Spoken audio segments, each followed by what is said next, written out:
Hey folks, welcome to the release 1.23 release retro. This is actually part 2, or the second release retrospective of release 1.23. The first one was on November 3rd, 2021. Today is December 15th, 2021. I do advise folks that we do abide this meeting abides by the CNCF Code of Conduct, which boils down to be nice and to be excellent to each other. On the chat here, I did paste the link to the retro agenda. I'm going to hand this over to Chris Short here to moderate this release retro. Awesome, thank you. Just for my references, I just up in here. Where did y'all leave off from the last part? Oh yes, so I could tell you with each section. I think we should go over all the previous retro follow-ups just briefly, just to review them. There has been some that have been finished since the first retro, and I could guide you once we go to the what went well on 123, some new items, but most of them are going to be in what could have gone better in 123, and also what we will do differently in 124 and beyond. Cool. All right, so the way the meeting works, folks, fill in the details as you see fit. Please be respectful of others. Think in solutions-oriented communications. Solutions are found in changing our process and tooling, not in blaming or shaming. Please mute when you're not speaking, and please respect the time boxes. And if you have any concern, let myself or Ray know, and we can address that. Feel free to DM me at any time. So Ray, let's review which items did you want to start with? Let's just go briefly through the previous retro follow-ups. I know we did them. We went over these in the first release retro. This is our first time having a release retro in mid-cycle. So this, I think we should briefly update any changes from the previous 122 retro follow-ups. Okay, so have you done the clarity on number of shadows yet? Yes, so that has been changed since sharing my screener since the last retro. Awesome. Looks like Jordan is in here typing, done and things. I'm not typing, I'm just highlighting. Oh, highlighting, got it. All right, so the invites and calendar access is an issue that's been fixed. Yes. It's been done for the EA handbook. I still have a draft PR for the updates for the lead handbook. I want to do the complete updates for the lead handbook at once. All right, easy enough. You have a draft PR open for keep providing human spaces to the team. Yeah, which we have done for the 123 release team meetings. Beautiful. Okay. And what about add deprecation removal blog, whatever you want to call that, post code freeze to the comms role handbook? Jesse, I think this is still work in progress. Yeah, it's getting all rolled into the same PR, which I'm still late with. But then Karen probably has some stuff too. So I offered to her to just roll her notes into mine, and we'll just revamp the comms role handbook all at once. And this is part of that. I'm going to add this to the action items listed below. Thank you. Keeping a weekly CI signal report to KDev. Keep providing a weekly CI signal support. Hassan, are you around? Sorry if I mispronounced that. So this one has changed for 123. That's on the Slack channel. I did make an announcement to KDev where to find the CI signal reports. That's all right. So that has been done, but it's changed a little bit for 123. Okay. So a note here. I think that we should still provide them to KDev, even if it's just a pointer to the Slack channel. Yeah. Speaking as somebody who obviously reports a weekly summary on what's going on with the release, I did not see them anywhere. So providing them in the Slack channel was not an adequate way even for involved contributors to find them. Okay, so take an action item to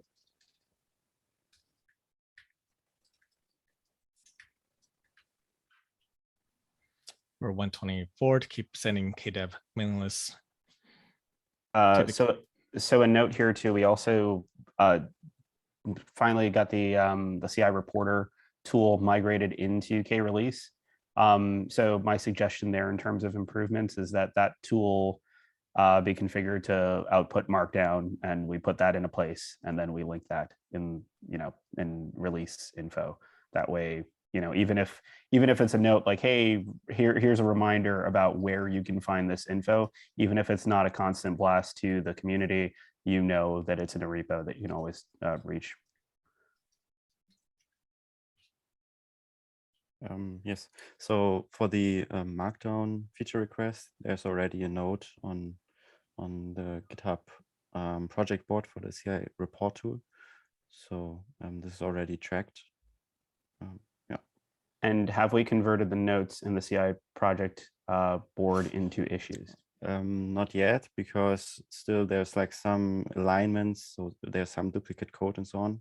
So as soon as basically it's basically refactored a bit, there's a last pull request coming in shortly. I'm working on it, and then we will be ready to work on new features. So this is the idea. I would prioritize creating the features. Okay. Right, so we can track them as a team. Yeah, then I will create the issues today. Thank you. Anything else? Cool. All right.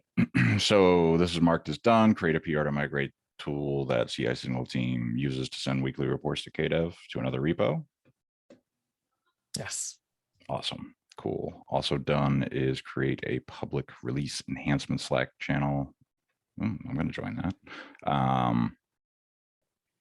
And then Ray, you said you finished all deadlines. Should be Tuesday through Thursday. 123 deadlines are on Tuesday through Thursdays. Thank you for doing that. I know, Stephen, you've wanted to do that for a while, haven't you? So I think part of it is we're supposed to be always doing it, and this is something we talked about releases ago. If it is not documented, that's a bigger part of this, right? Even if we did it for the last cycle, if this is not documented, it will happen again. Yeah, I'll add it to my update to the lead handbook. Awesome, thank you. Cool. All right, so SIG release should create guidelines around major themes for SIGs to decide. I believe this has not been done yet. There's no Jeremy to open an issue, so cool. I haven't seen the issue open yet, so I would love some clarification on that in particular. Yeah, I don't know. I don't necessarily understand what this ask is for. Yeah, I think it'll just go ahead, CC. Oh no, I was saying like release notes team like running into some issues on deciding like which is the best major theme candidates last time as well. Okay. And when we reach out to all the SIGs, like we got some questions back on like is there any guidance on like which topic we should put on. So it will be nice to have like a general guidance documentation. Yeah. So would this be like features going to stable? They just need some guidance on. Yeah. Yeah, I think this has been a to-do from previous release teams before, and just nobody's ever written it.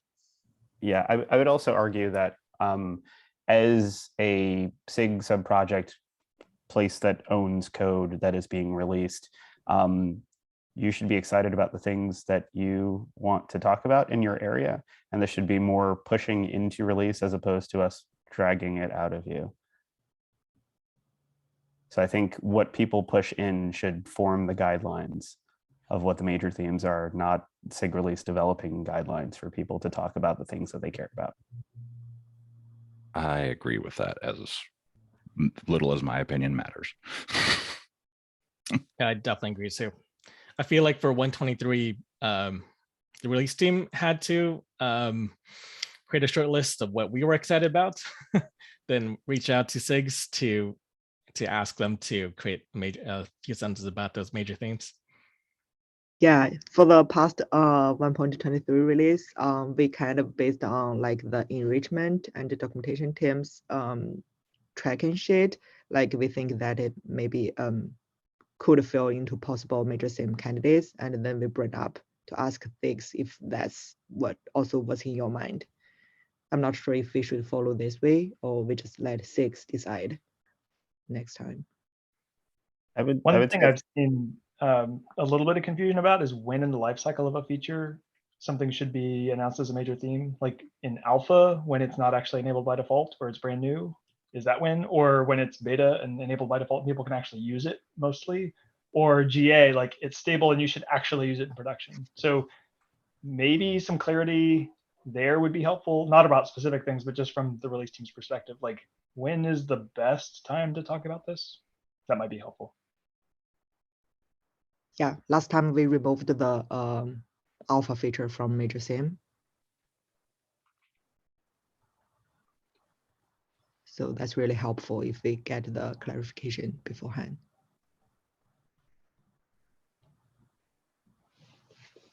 Okay, I could add this to my question is like, where's the, should this be another separate document in somewhere in SIG release as a guideline, or should be part of the release notes handbook to set this guideline?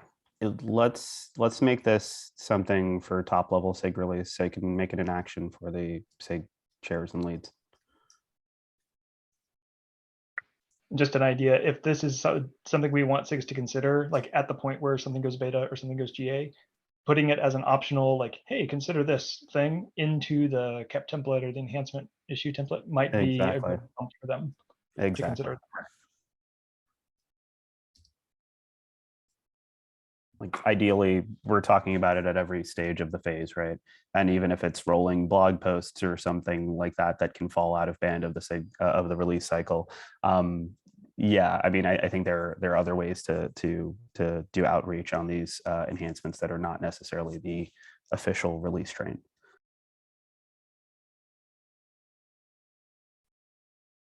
Cool. Anybody else? All right. Ray, you said you finished the explicit calendaring and Zoom link sharing instructions. Yes, added that to the handbooks. Cool. Wonderful. Another item in here, make sure a member of the CI signal team liaisons with the assigned release manager during each pre-release cut. Action item, Hussein or Shadow to update handbook. I think this is not yet done. I can put it on my list. And I have to update the handbook anyways, so then I can do this as well. If I can jump there, I think Max added it to the handbook, and so the idea is that before each release cut, on one of the CI members liaisons with the branch managers, and we've been adding those to the calendar as well. Has been working really good and really well. And Max made an update to the handbook, and I think it's already there. So I think that's done already.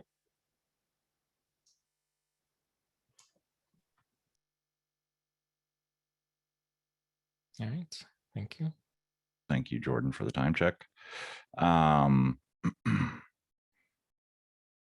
Next thing, Adolfo, update the release manager handbook with having an assigned. No, we already just talked about that. Yeah, it's the same. Yeah, okay. Create a GitHub discussion on the optimal length of code freeze. It has been created, it looks like. Yeah, we created it. I don't know that we reached any conclusions. Yeah, is this the place to, so I'll discuss any of that? Right.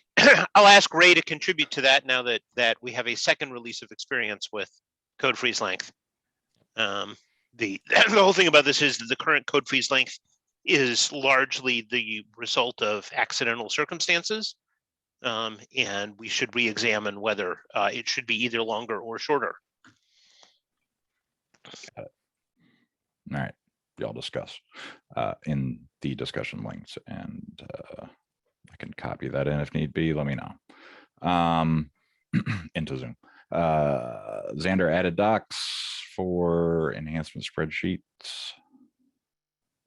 to default enhancements. That is done. Got it. Yep. Okay. Enhancements find better tracking solution than spreadsheet file issue, possibly with a GitHub project. Okay. Anything there? Yeah, I think that That's probably a very, very large retro item that, with so many dimensions. Yeah, it's something I intended to bring up later on in the meeting, but yeah, I don't know. I've got this. It's the whole thing. I've got this later on too. Should we bounce this to later for a longer discussion? Yeah, let's bounce I think so. Sounds good to me. All right. All right. Gwen, start a GitHub discussion for docs process. Follow up with Gwen, docs team in 123 can push forward. I think we have a few topics about some of the docs process later on, so we could answer this. SIG scalability updates need to be reformalized. This is about just obtaining SIG scalability updates. I think there's another action item that's down here, down a few down below, just asking for a liaison to update the release team meeting notes. Okay. Schedule more than one retro date ahead of time. Done. Sweet. Update comms handbook section for known issues and release blog. So there's a block of 3 here, and you can see there's a still accurate bullet that says I'm going to open a PR for all 3 of them by the end of the week. Beautiful. I'm happily noting it doesn't indicate which week, so still an active AI for me, still accurate. So just to do we have more notes, or are we going to have a discussion about the SIG scalability stuff? We're going to have a discussion later, I thought was discussed. Well, we had a discussion. So in the first retro, I did talk to ping the SIG scalability chair about having a liaison. I got pushback from the SIG to create a liaison because they mentioned that it'll just be another hop in the process. They would do the same thing that we would do, which is currently looking who's on call and ping them and ping the on-call person. So for 123, instead of having a liaison, just went direct to the on-call person because that's what the SIG chair said that they would do, or the liaison would do. And have you been getting timely updates? It worked great, except for 1 week. So it was really timely. I did receive timely updates, except for 1 week and one person. Okay, so do we think this is working? I asked because this is a frequent retro item, and ideally it stops ending up on our retro forwarding cycle. Yeah. So my action for this was to take this on ahead of time, so not to ask for updates and expect updates within 24 hours. So I would ask for an updates knowing that I might get an update within 48 hours or a little bit more. So that's how I approached it, was just pinging, looking to see who is on call ahead of time, or see who's on call very early on in the week, not during the middle of the week, and try to get the updates when they're available to provide that update. And where is that communication happening? It's through Slack. So through when I ping, when I find out who the on-call person. Private DM. Okay, it needs to be a public channel. Okay. And we need to codify this. 48 sounds reasonable, especially given the time difference with most of the people who are in scalability.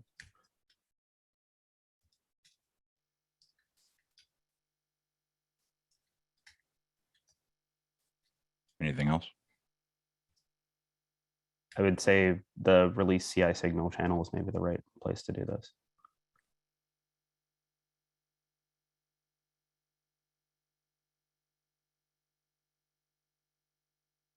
Cool. All right. Ray, I'll let you finish typing there. All right. While I discuss the next thing. There's a GitHub discussion has been created for the release team reserve bench. So that's great. Awesome. We'll discuss. Is there anything to mark there before we move on to the next section? This is the release team selection, the GitHub discussion that was discussed on a Slack thread. I put the link to the Slack thread a little bit later in this document. I think it comes up again. Okay, cool. All right, what went well on 123, folks? Ray, 2 enhancement freeze exception requests were processed in the same day. That's impressive. Yeah, so that was the first update from the first retro item. Okay. So I did do an update, a few topics down here. All right. Role leads had onboarding sessions with shadows. Good job. Very good coordination with single CI. Is that still the case? Okay. Yeah, that was from the first retro item from Veronica. All right. Did you do this last one update on exception requests all No, reviewed in a day? Yeah, the last 2 are new, so Okay. able to just did the last tools for exception requests, and they were all reviewed within a day or by the next day. Nice. Jordan, are you done typing? Yeah, I'm done. Okay. So Jordan says, subjective feeling that a lot of people got their PRs, docs reviewed, merged earlier in the cycle. Wasn't the typical crush of the day of code freeze reviews. That's an It improvement. was still a busy day, but Right. it was better. I didn't hear about it. That's a good sign. I think the number of exception requests for code freeze being lower is a good indication of that as well. Yeah, +1 to code freeze feeling really smooth. Hat tip to everyone who was involved in that. All right. What could have gone better? Have we gone over any of this, Ray? Just a little bit, but I think we should review quickly first few ones, a few topics Okay. here. The PRR soft deadline is new in 123 and is 1 week before enhancement freeze. From the first experience with having a PRR soft deadline, a little more time would be better between the PRR soft deadline and enhancements freeze. Feedback from enhancement shadows, even though they were onboarded early, it was still hard to ramp up quickly before the enhancement freeze itself. Okay, wow. Yeah, I'll add a little detail to this. I think at least from my perspective, so this calls out the time between PRR freeze and enhancement freeze. I think from what I saw, the bigger struggle was the fact that PRR freeze was like 1 week after the start of the release cycle, or maybe it was 2 weeks. So it was kind of a hurdle for us to say, like, to talk to CAP owners and be like, you know, the release cycle just started. By the way, you immediately have a deadline that you've got to, you know, meet the qualifications for. And then, as it does mention in here, from my shadows, it was a pretty quick onboarding experience. So I think just some more time between the start of the cycle and the first deadline, I think, is the major call out.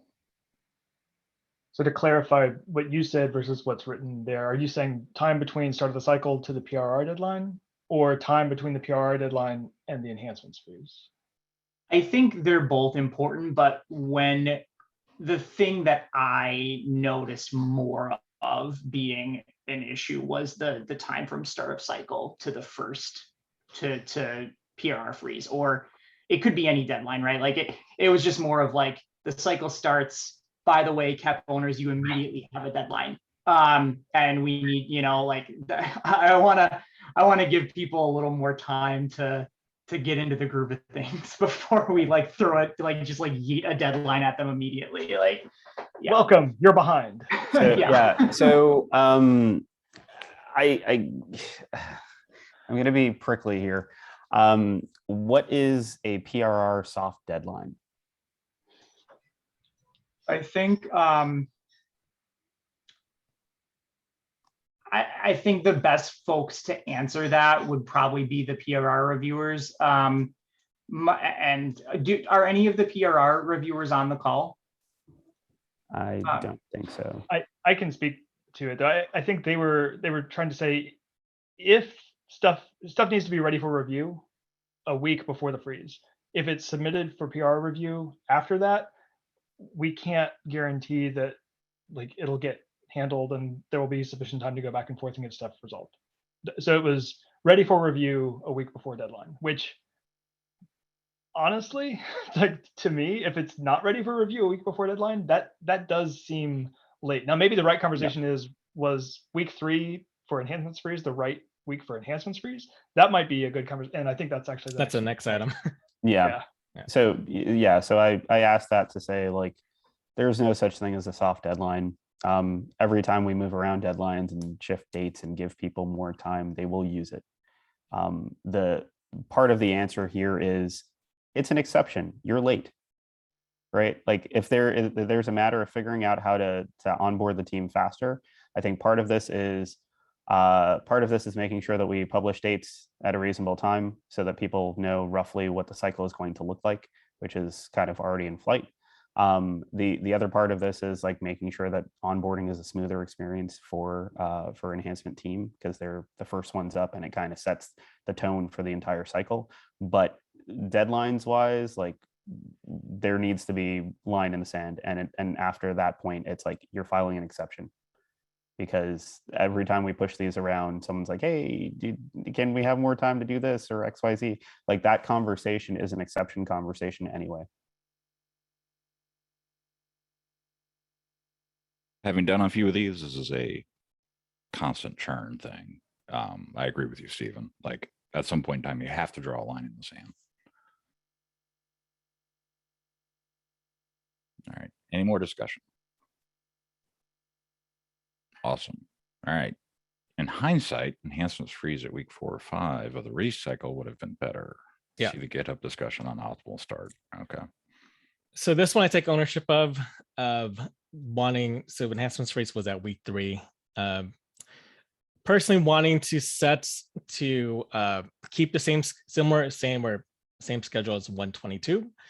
But there wouldn't be a shift in schedule. But in hindsight, with the addition of the PR soft deadline, we should have made enhancements freeze later in the release cycle, especially since the release cadence now is 3 releases a year from 4, and being a 15 or 16 week cycle. For 123 was 16-week cycle with KubeCon in the middle, and also holidays, of course. So this is take ownership that I should have, in hindsight, should have made the enhancements freeze a little bit later.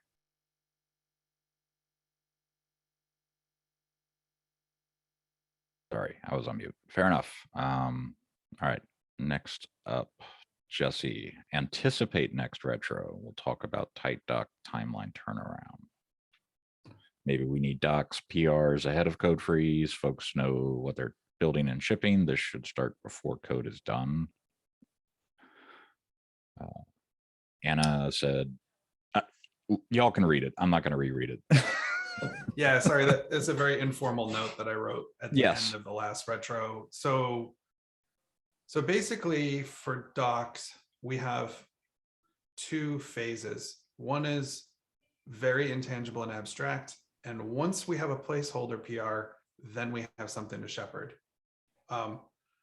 This deadline of the placeholder PRs being moved forward in the schedule as much as possible would be very helpful. The idea here that this is a placeholder PR, it can be closed if something falls out of the release milestone. It's not a heavy lift. It's just creating literally a skeleton PR that we can tag into the milestone, which is done automatically. So having something tangible for each one of the track keps is really the point in time where we can start doing our job. And I think we had a very tight turnaround in this cycle where, we had a week or less in between placeholders, docs ready for review, docs merged. If there's any way for us to consider moving that earlier, I think, the placeholder PRs earlier, I think that would be really helpful for future docs teams. See Jordan with his raised hand. Yeah, I had a question about like using the placeholder PR stuff as a tracking mechanism. A lot of the ones I've seen literally are just opening, like touching an empty file or touching a file and opening a PR. Yep. if it's being used, and sometimes they get closed or get redirected to other PRs that other people pick up. If tracking is the issue, would it make sense to go off of the enhancements issues, which are already like tagged into the milestone? Would it like a need docs label or something, and then once PRs get opened and you sort of shift the tracking to that, you could like stop tracking the issue. I'm just wondering if there's a better tracking mechanism you could do in a lightweight way. I should have been more clear. Okay. We track from the inception of the start of the cycle, the tracked enhancements. And we know that we default to needs docs, and we do track those, and we ping people in Slack, and we ping people by any means necessary. Yeah. What I'm saying in this, there's two phases when you're doing docs in the release. They're abstract.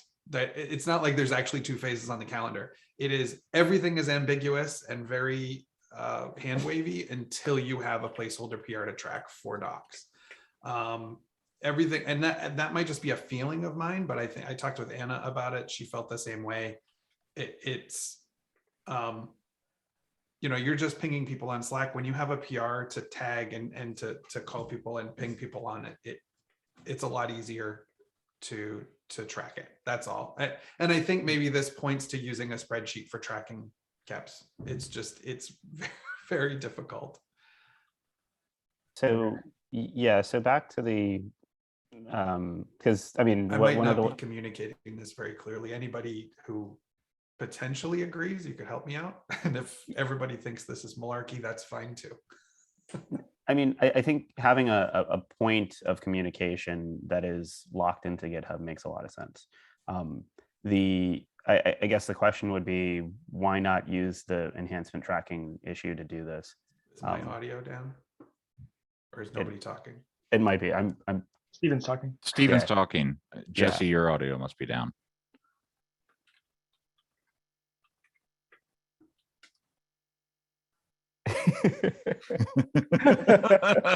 Okay, now Steven's not talking. Okay, yeah. I'm changing the experiment, y'all. But yeah, I'm kind of going back to what Jordan was saying. Like, the enhancement tracking issue is meant to be that singular place that we talk about things. In prior cycles, we would say, like, do you have this? Do you have this? Do you have that? Right? And it would include, like, are your docs open and ready to go? So I feel like using a project board on GitHub plus the enhancement tracking issues and moving them between, like, needs docs or has docs PR open. The placeholder PRs feel like if the person who opens the placeholder PR is not the eventual author contributor, placeholder PRs feel like a lot of churn in K website for maybe not as much value. Sorry, I missed the beginning of your audio, but I'm seeing your note. Yeah, I mean, I agree with that. We didn't encounter that. We didn't have a lot of authors that weren't the final authors opening placeholders. And we do track through the enhancement issue, right? We ping people there. That's where we start pinging people for placeholder PRs. It might be an artifact of, like, all of the docs discussions happen through the K website PRs. Nobody really responds to pings on the enhancements issues about docs. So I want to add some, I'm sorry. No, go ahead, Ray. I just want to add some context to this. Previous retros ago, we asked, do we need placeholder PRs in the docs, in this release docs process? I talked to SIGDocs reviewers about this, about having a placeholder PRs, having the deadline. To SIGDocs reviewers, it is very important so they know how many reviews they have to do in the next next month or so. To me, this is also important as a SIGDocs reviewer as well, especially around the holidays, since the last release of the calendar is usually that docs deadlines are always around the US Thanksgiving holiday. So it gives that sense of velocity of how many PRs you're going to come through, how many reviews they have to do.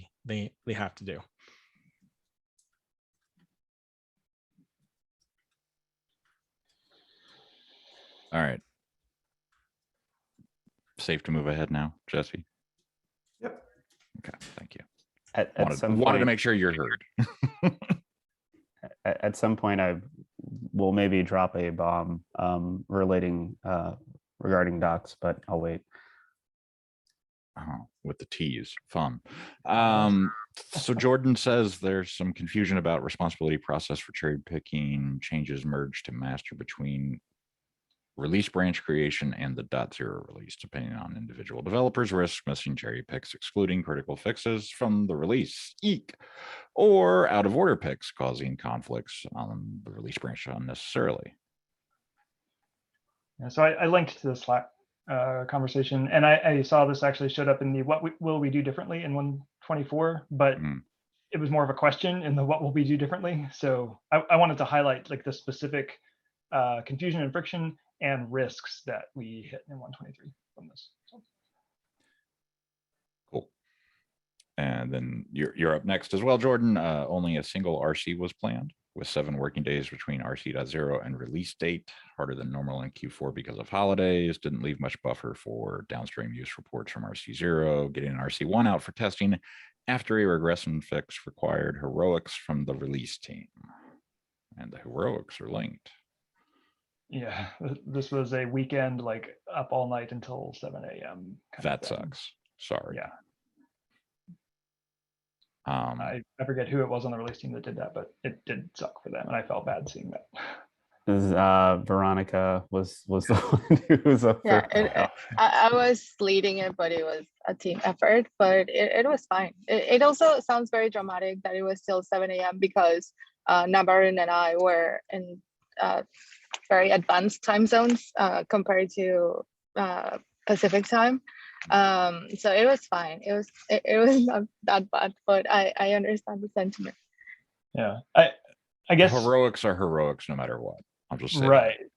If they end up being necessary, that's one thing. But if our plan makes them necessary, if anything other than the perfect happy path happens, then that's not great. I guess my question would be like, what are we looking for from the release candidates? If the idea is that people will use release candidate 0 and like report regressions, thinking about like how long they have to pick it up and run it through its paces and report something to us, and then us fix it and then get an RC1 out for them to verify.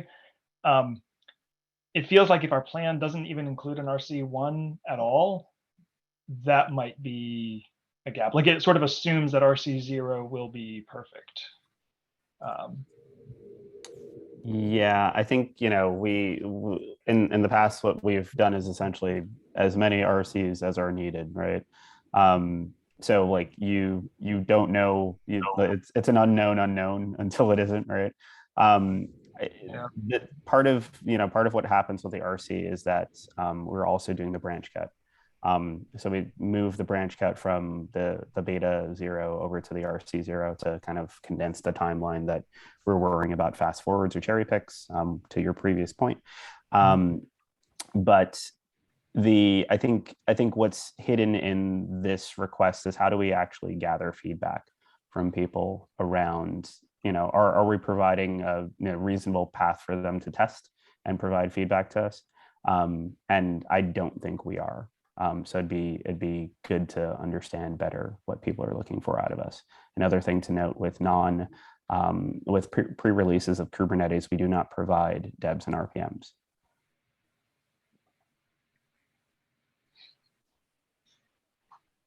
Cool.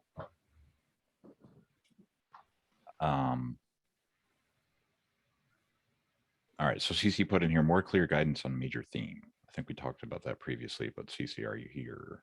Yeah, we talked about it previously, but I'm just adding one more thing. It's not only about the contents, it's also about the ordering, because we went through like back and forth in major themes for the past release.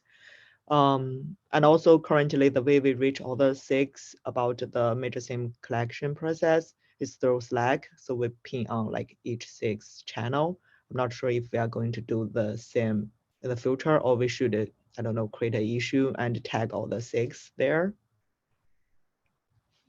I like the issue route, not necessarily like now that we have discussion threads open, I would suggest this discussion and a topic per SIG if we're going that route.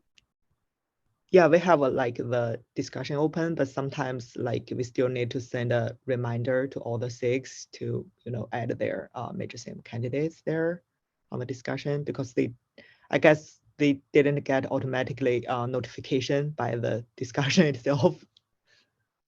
And I think this goes a little bit back to the push-pull thing. In our notification of like, here's where we are in the release cycle, here are the expectations of the community. You should just do that, right? If you want to talk about the things that your SIG has been working on, you should go to the place that you need to do that, and that should be part of the notification. I think that having to go channel by channel and individual by individual, see who is responsible for each of these enhancements is kind of, it's busy work. It should not be happening. Yeah, that sounds great. All right. I just want to note that it is 1:43 here on the West Coast or East Coast, and this meeting was slated to go to 1:45. We have not touched. What will we do differently? Do we want to keep pushing or stop? I would like to note I have a hard stop at the top of the hour, though. I'm for pushing for the next 15 minutes to the top of the hour, but don't know if others are. We also have a third part scheduled for tomorrow if necessary. Okay. I'm for pushing as well. All right. So what will we do differently? This is the second cycle where we had enhancement freeze at week 3 and 121 enhancement freeze was at week 5 and 120 enhancement freeze was at week 4. We've had a few replies on the GitHub discussion on when the optimal start of release enhancements freeze in a release cycle. Want to discuss moving enhancements freeze later in the release cycle to possibly week 4 or 5. Yeah, so this ties back what could have gone better at 123. So we do have a GitHub discussion on when the enhancements freeze should start in the release cycle.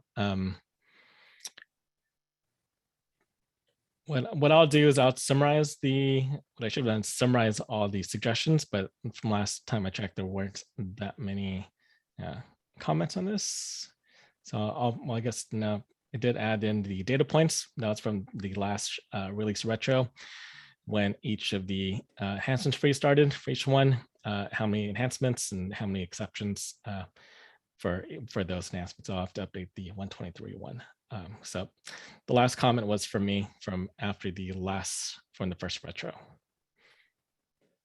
I think it would be also nice to have in this chart how long each of those releases were. Okay, that's a good one to add. I will add that. Because if we look at 121 and 123, there are only 2 exception requests. Well, yeah, this is hasn't been updated yet, but right. Yeah. All right.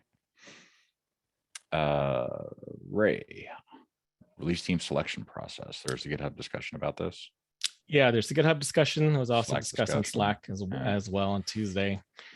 Don't know if you have action items from the Slack discussion and the GitHub discussion, if that's actionable in 124. Aside from the shadow application now has, or currently that's still in draft, that has 2 paths going forward. Just a checkbox if you're a returning release team member or if you're new, then there might be additional questions for either one of them. But they're all pretty close, they're pretty similar. I like that addition of the paths. I think we should also be, one of the things that was mentioned in the discussion is how do we track people who have applied before? And that's something that we're not, posting up anywhere, right? And I think it would be good to track that. I agree there. There were mentions about a few things like video interviews for people. I disagree with that one personally. Just given stating what's stated in the Slack thread, really, like given everyone has a slightly different style. That may not be the most efficient way for people to do it. When I started with the surveys, I think our initial responses were about 200. or something, and we have been less vocal about it a little bit to drop the number of responses, and then they have kind of picked back up to around that mark again. The expectation for a team of 7 or 8 people for each of the sub-team roles to be able to execute 200 video interviews within the time to spin up the release team, I don't think is realistic. So I think, for role leads, whatever works best for you to get a feel of the candidate. Ultimately, the work that they do in the cycle is going to determine whether or not they're a good fit. So it's hard to not know. And I think it goes with any interview that you do with people, right? You don't really know what you know until you get into it, right? Yeah, actually, +1 on the. I actually changed my mind since this since the last retro item, where I thought of video interviews would be good, but after what I posted in Slack was after reviewing the selection team, the release team selection process guideline, that it's up to the role lead to determine what their best path forward to choose and judge applicants. Some may not have the time to do video interviews and don't have to interview everyone. You get to interview your top 10 that you choose, but it's in my opinion, it's up to the role lead on the selection process and the lead as well. Yeah, and just to be clear there, I think that each of the role leads should, whatever their style is, they should definitely go with that, with the caveat that there are some rough heuristics that we should agree upon as a team in how the interview should be conducted.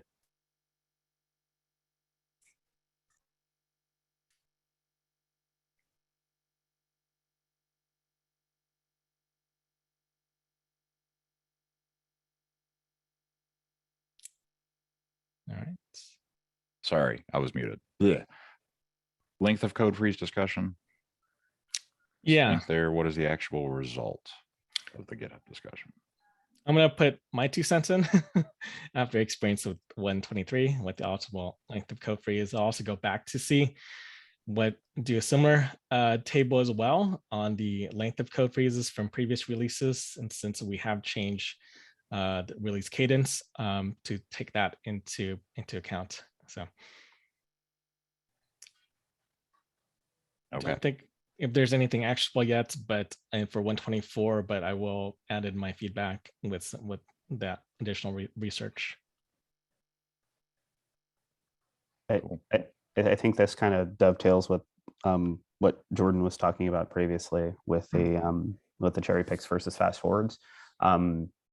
There has been, I think, depending on when we freeze and when we thaw, certain things can happen, right? If you thawing early gives people an opportunity to start working on the next release if we were to do it faster, they would be allowed to work on the next release faster.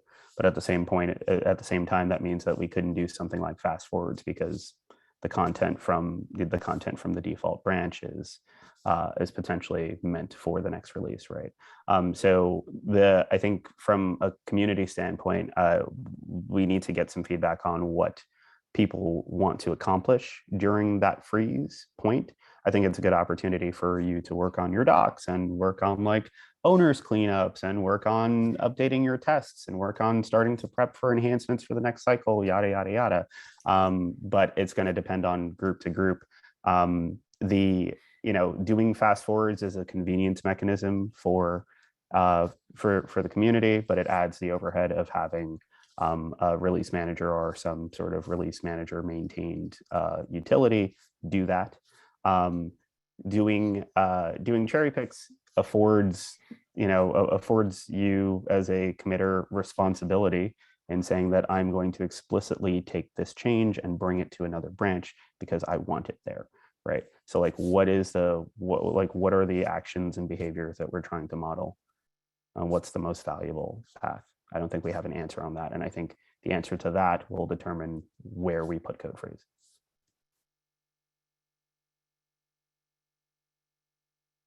It's like a puzzle. Any other discussion? All right. Shadow feedback. Recording onboarding videos would be useful. Can we do that? Some discussion here in the notes. We can create a playlist of any existing ones for a start. thoughts, discussions? So we there have been some recorded videos to onboard some release teams, some roles, like Adolfo mentioned here, that we did record 119. We can upload them and create a playlist for them, but in terms of creating new videos, I believe that just getting the time folks can that people can have to create those, I think that might be a little bit of a tough to do, but also might be good for during each role is a little bit different in terms that there is some downtime. That might be a good task for during that time when there is some downtime, or like early on the release for some roles that are more late or late release heavy. Or so yeah, just look for some feedback. If I would say, like, to gain the time, make it part of the process. What we've done in the past on the release engineering side is that the meeting has become the demo, right? Like we've done walkthroughs on, like, okay, we've just written Krell, here's what's going on with what Krell does, or hey, I've heard a lot of you don't know how to do an image build, so we're going to walk you through how to automate the image building process, right? And we record that as a part of the release engineering meeting and release that. What could happen is you kind of find the points in the cycle where the teams are most active. Enhancements is up first, right?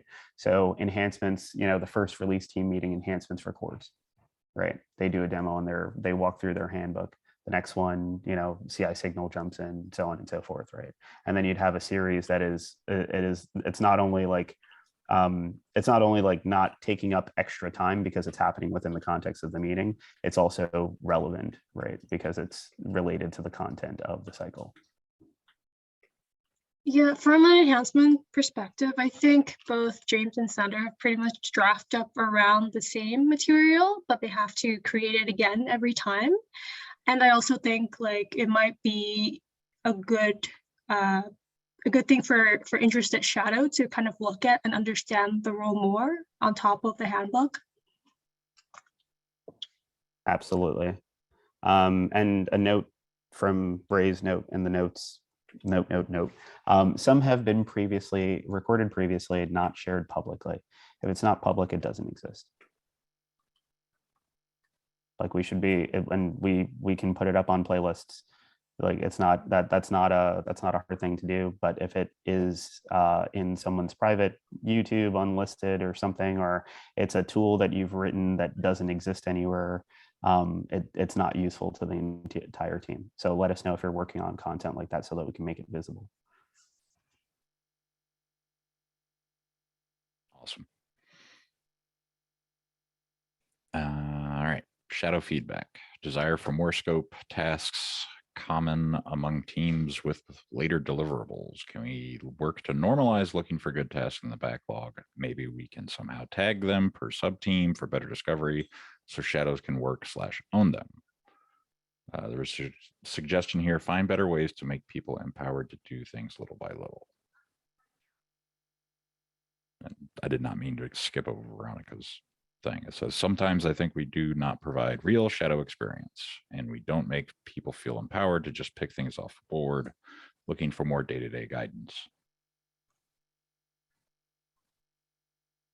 So I think sorry. Go ahead, I was going to say that in order to properly continue discussing this without the anxiety, we'll probably have to discuss it for tomorrow. Got it. So is this a good place to hold for today, or can we? What do you think, folks? Yeah, 3 minutes to the top of the hour. Yeah. Depending on, I have to check the schedule for tomorrow, but I will say that this issue around shadow feedback, scope tasks, and stuff like that, we need to look to the leads. We need to look to the sub team leads. We need to look to the release team leads. We need to look to the sub project owners, the technical leads, the chairs, to provide a path like this, right? This has to do with issue triage. We're not doing a good job across the SIG doing issue triage. If the issues were better scoped and properly labeled and all that stuff, it would be a little clearer what to work on. So that is an action item for like the entire SIG.